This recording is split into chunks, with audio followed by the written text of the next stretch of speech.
Për deklarimin e partive politike për formimin e koalicioneve zgjedhore që është afati 15 ditor deri më 23 qershor. Deklarimi i partive politike të regjistruara për mospjesëmarrje në zgjedhje deri më 23 qershor.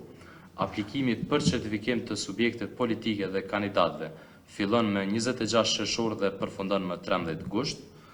Tërheqja e shortit për renditjen e subjekteve politike në fletvotim fillon më 3 shtator dhe maksimalisht afati fundit për të mbajtur është më 4 shtator.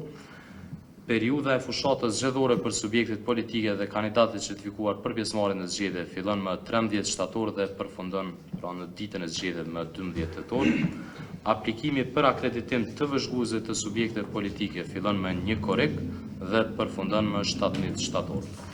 Aplikimi për akreditim të vëzhguesve të organizatave jo qeveritare, ndërkombëtare dhe përfaqësuesve të vendeve të huaja fillon më datë 1 korrik dhe përfundon më 27 shtator. A keni planifikuar mbajtjen e një takimi me subjektet politike për të informuar për gjitha aktivitetet e mundshme?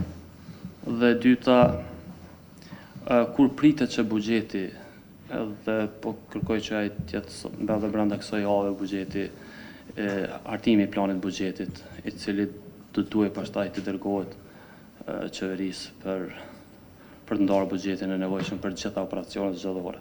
Mendoj që kjo është imediate dhe duhet të angazhohemi sa më shpejt. Pasi që të miratohet plani i aktiviteteve kohore nga KQZ-ja, që është në rend të ditës sot, ne do të vendosim kontakte me gjitha subjektet politike në raport me të drejtat dhe obligimet që kanë për zgjedhjet lokale të vitit 2025. Gjithashtu me planin operacional, me planin e aktiviteteve kohore është vendosur si aktiviteti numër 4, ku KQZ-ja miraton projekt buxhetin për realizimin e zgjedhjeve për periudhën 4 ditore, që fillon me datën 10 qershor dhe përfundon me datën 13 qershor.